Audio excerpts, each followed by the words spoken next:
welcome to Wellness Uncorked. This is a new series by me, Lifestyles of Kayla, and by FrugalMamaofBoyz. And today we are joined by Alix with an I. Hi. So glad to be here, guys. Thanks for having me. Thank you for joining us. All right, so today's video, we're going to be looking at a YouTuber's I wish I knew before I started weight loss, and we're going to kind of look at what kind of things she went through with her weight loss journey, and we're going to see if any of them relate to us and discuss what all that means in our weight loss journey so that you guys can have a good starting point for your journey and know what to expect. Cheers to this video. Okay, Cheers. and I am drinking. I am trying something new, and it's only 100 calories, Bud Light Seltzer. So let's see at the end of the video a review of this as well. I'm drinking a Shiraz red wine. Not really sure if I'm pronouncing that right, but what are you I'm doing? having one of these Smirnoff cranberry lime vodka soda drinks. They're like lightly flavored. They're only 90 calories, but they're really refreshing.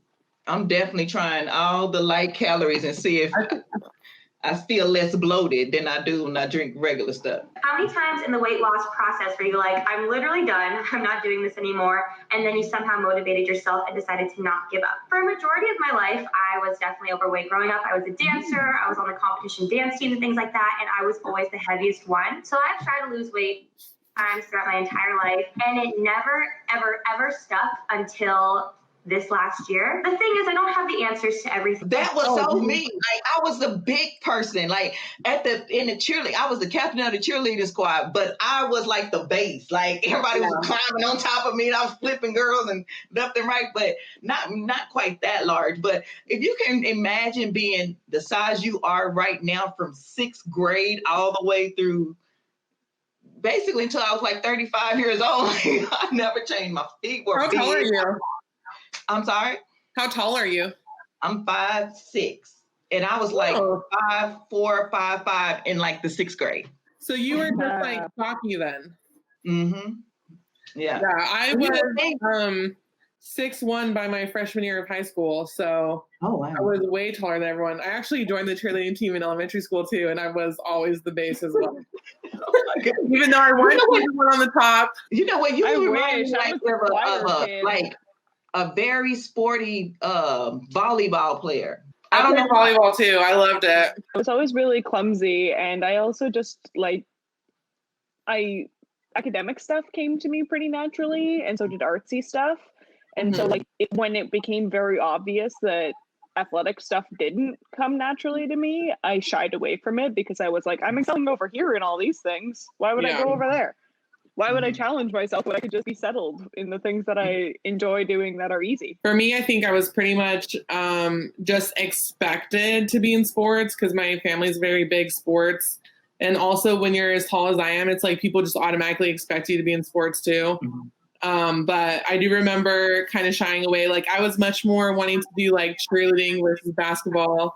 And then like as I got older, I started getting into the more basketball, volleyball, track, that kind of thing. So one time I was with my best friend Eli, who knows me so well. We were walking around at the mall the other day, and I met this subscriber, and she came up and was basically telling me that she watches my videos and she has been losing weight and she's really struggling with it, and all these things have come with it. And I was like, oh my gosh, you know how I feel. And I was like, please let me know if I'm overstepping, but are you dealing with body dysmorphia as well? And the girl, she was like 16. She was like, yes, I'm dealing with this, and basically just like told me all these things. And I just listened to her story. And then we talked a little bit more, and then we walked away because the conversation was over. And as we're walking away, my friend Eli starts kind of like chuckling to himself. And I'm like, what's going on? Why are you laughing? And he was like, to be honest, you didn't really like help that girl. And I was like, what do you mean? And he was like, she told you her story and you didn't really tell her how to fix it. And I'm going to be honest, I actually got a little frustrated with him. And I was like, Eli, I'm just a normal person. Like, if I had the answer to help her, I would, of course, tell her. I'm not going to just, like, hold it to myself. And I was like, but even you, who sees me all the time, you see the daily struggle that I go with. He's always on me about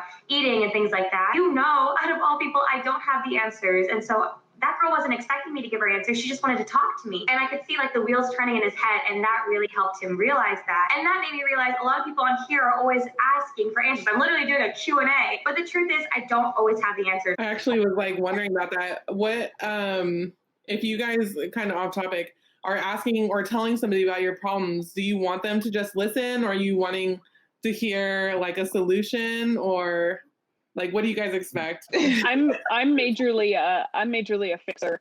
When people tell me things that are their problems, my first impulse is fix it, give advice, jump in and handle it, because I don't like seeing my friends in pain, and the first thing I can do, I do to avoid putting that on myself, and it's probably at least a little bit selfish, is that I don't want to be in pain from seeing them in pain. So the first way to get myself out of that is to help others out of their thing that they're in.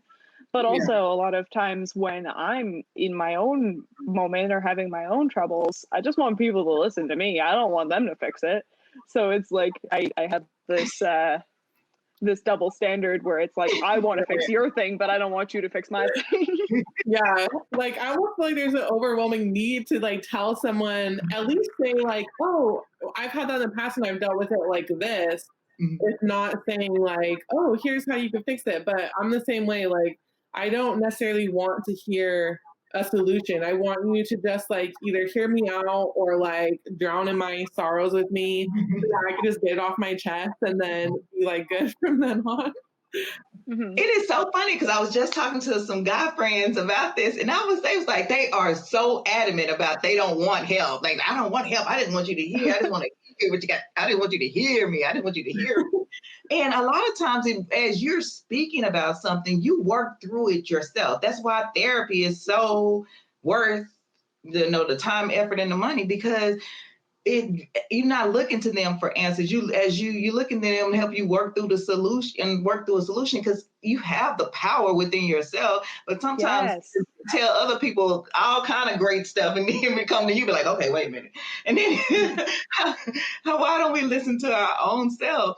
But in a lot of ways, they make you feel like, that they're actually providing you advice, but you're not. You're working through your own solution. And do you ever catch yourself giving yourself advice that you wish somebody had given you a year back or whatever? Like when you had been through that once around already, you find yourself in a conversation with somebody else going through a similar thing, and you're like, wow, I accidentally just gave you the advice I needed to hear before. Yeah, honestly, for me though, it's more like they say, learn from what I say, and don't like, you know what I mean? Like, hear what I'm saying so that you don't have to go through the same thing. But honestly, unless I go through it, I don't learn. You know what I mean? Like, I have to go through that pain or that like hard work or whatever it is so that I can know myself to do it. So even if I hear the advice that's so good, it's not going to click probably until I actually learn it physically, Absolutely. My mom always goes, Mama knows, and she'll like get all condescending at me. But the fact is, until I live it, no matter how many times you tell me that the boy you were dating in 9th grade is trash, or that you really ought to be studying for that math exam instead of going to the arcade, like you. But I think over time, though, until you go through it in your own self.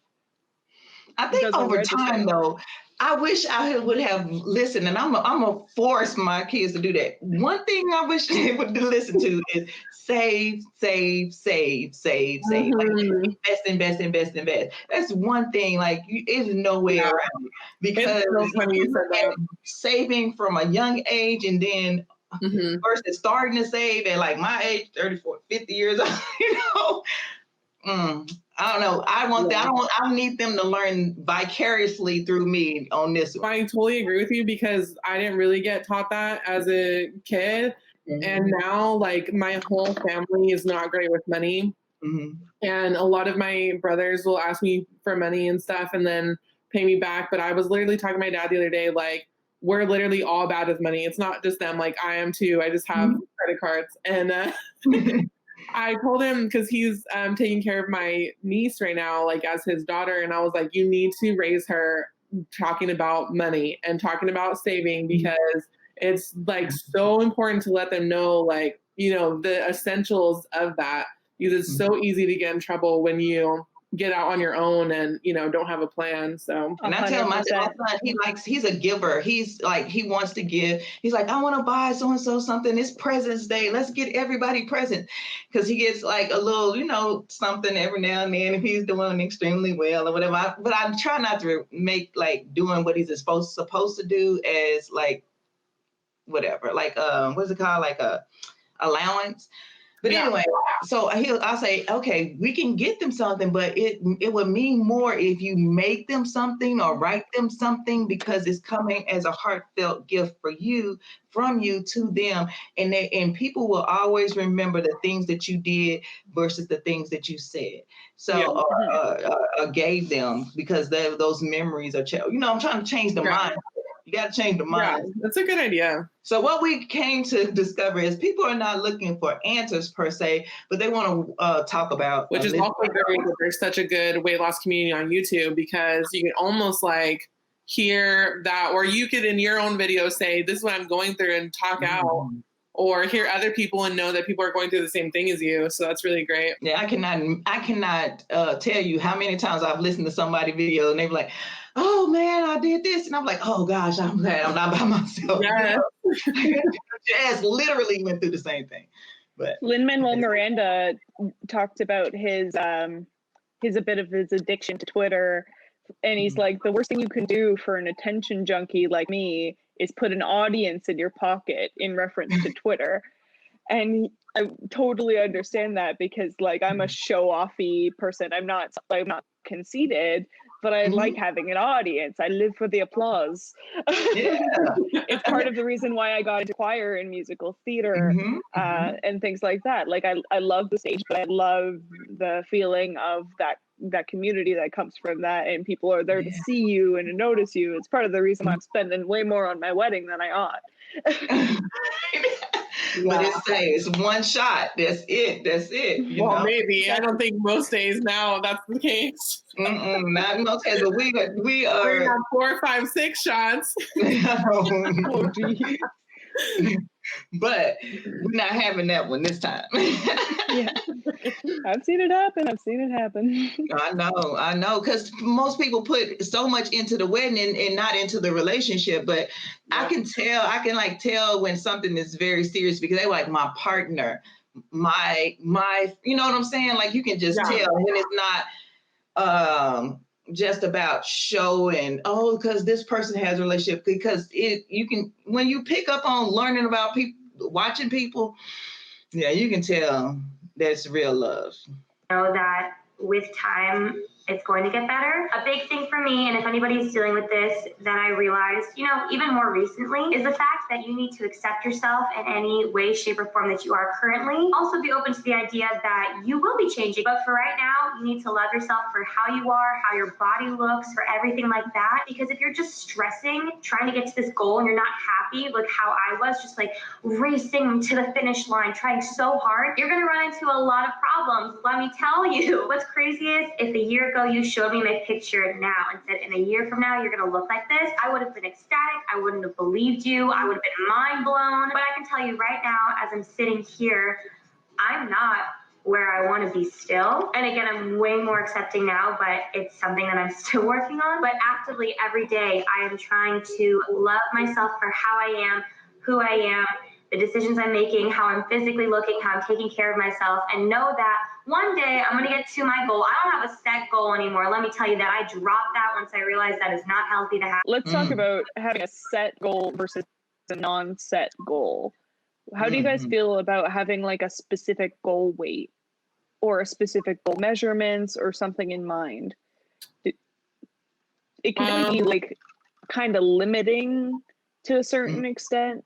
Yeah. That like, it's not a magic number. Once you get there, you're not automatically going to be happy. There's no perfect pot of gold at the end of the rainbow. I think though that like lies more in not what our goal is, but where why we think that we're unhappy right now. We think we're unhappy right now because we're overweight. And I know that's a lot. She was talking about that she felt like, it's all going to be better once I lose this weight, and everything's going to be better. And I have that feeling so often, like, no, I can't even start my life now because I'm too big, I can't start dating right now, or I can't do this or that.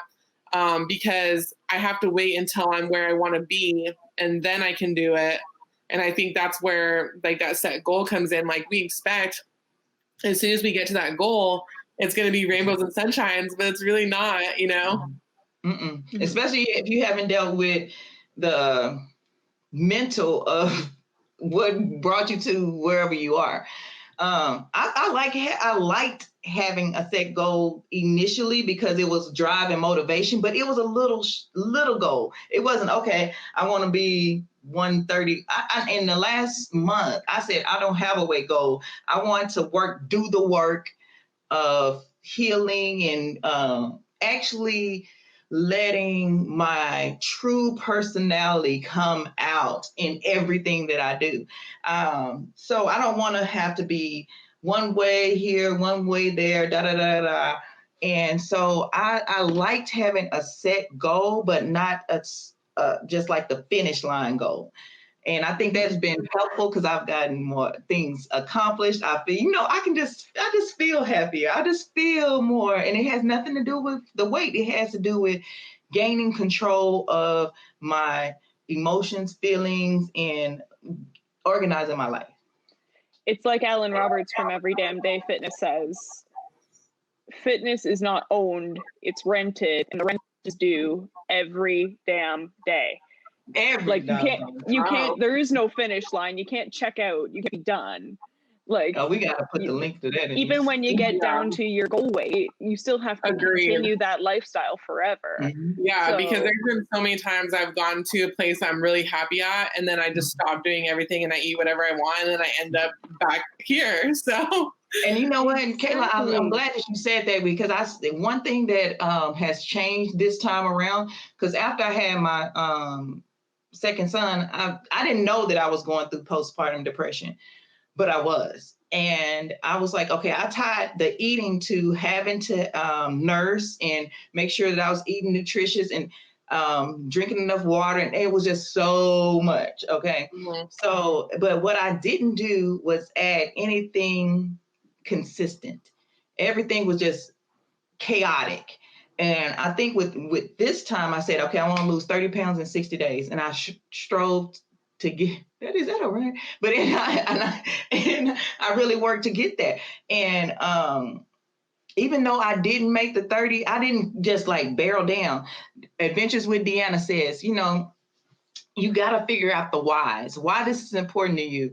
And so when you're starting a plan, before you start anything, figure out why it's important to you. So when you feel like, dang, I don't want to do this today, look at the list of whys and say, okay, I'm doing this because I want to take vacation. I want to be here for my kids. I want to, all these, he said, not just a list of 5 or 10, like 100, a list of whys, because it all has to be important. It all has to be relevant.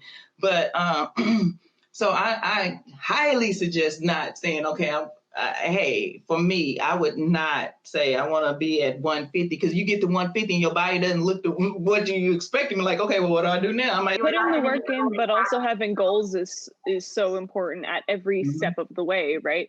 And like that's the thing is, we look at our overall weight loss journey, and when you set that big weight loss goal, your finish line, your goal weight, you tend to not like. Anytime you're not at that goal weight, you're still losing in your head. It's like, I'm still not there yet. I'm still not done yet. But like, you don't appreciate your 0.5 of a pound loss, which is still 0.5 of a pound that you didn't have on your body this week that you had last week or last month or 3 years ago, whatever. And like that one, if you think about that 0.5 pounds as maybe another year on your life, or 1 pound another year on your life, instead of thinking of it as just thinking another year of my life, just I gained back, you know what I mean? And another year of functioning joints even, or like any of that stuff. Anything. Yeah. They said, I was watching this show, it's called In My Element with Neela, and there was a lady, she's I'm not sure her title or whatever, but basically she says you can't heal yourself with the same mind that got you in the situation. So you're going to have to change your mindset in order to heal yourself. And I think the journey is about healing, because if I didn't even want to admit that I had postpartum depression because I didn't want to admit that I was depressed because I was all, but no, it was a lot. Being a single parent is overwhelming. And the first step to, just like with any other issue you have, is admitting that you have a problem. It doesn't mean that I don't love my son or I don't love my life. It's just to mean that I had a situation and I have to learn how to deal with it. Yeah. So I like Kayla's video about food addiction. You know, just because you losing weight doesn't mean that your palate still doesn't crave those things. And you have to develop those techniques. And even if you fall off on following those techniques, maybe all the techniques don't work, but hey, maybe one. And I'm so thankful for stretching in the morning because that has kept me. I stretch in the morning. I don't want to eat a bunch of junk and just make this. Yes. Even today. Today's Saturday, so there was no stretching today, and I was like, man, I'm gonna eat everything. Single-handedly crediting Frugal Mama for my entire weight loss up till this. Whatever, like the jump rope, and I was like, man, I saw 3 inches like disappear in 2 weeks. I was like, like nothing. And I was just like, if I get to like whatever the goal weight is, I don't want to be like, I'm finished, I'm done. No, because the life is changing, everything is evolving, and we got to change with it. And so life doesn't just stop. We got to keep evolving, right? So just like the weight loss, don't expect no miracles, people. I know. Yeah, I definitely don't expect miracles, but I can't lie. Like if I see a half-pound loss, it's very disappointing to me. It's extremely difficult to recover from that if I worked really hard that week, but mine has been basically really sporadic because I'm still a lot with the food addiction aspect and binging and just emotional eating in general. Like it's so easy for me to go back into those patterns. So you're right. So much it's about healing because if you don't ever get over that and you don't change your relationship with food, then it's just going to continue to go downhill, And it runs in families too, that bad relationship with food. You inherit it oftentimes from your mom or your dad, and you probably pass it on to your kid if you don't do something about it. Like I discovered that I'm already passing it over because I was like, okay, if you eat all your food, then you can have dessert. I'm like, oh no, I'm I did that already. Yeah. And it's funny, it's ingrained right in. You don't even think about it. And like I was babysitting a couple of kids about a year or so ago, and the younger one was kind of a picky-ish eater. He didn't like foods that were certain colors or certain textures. Probably is undiagnosed on the spectrum now that I think about it.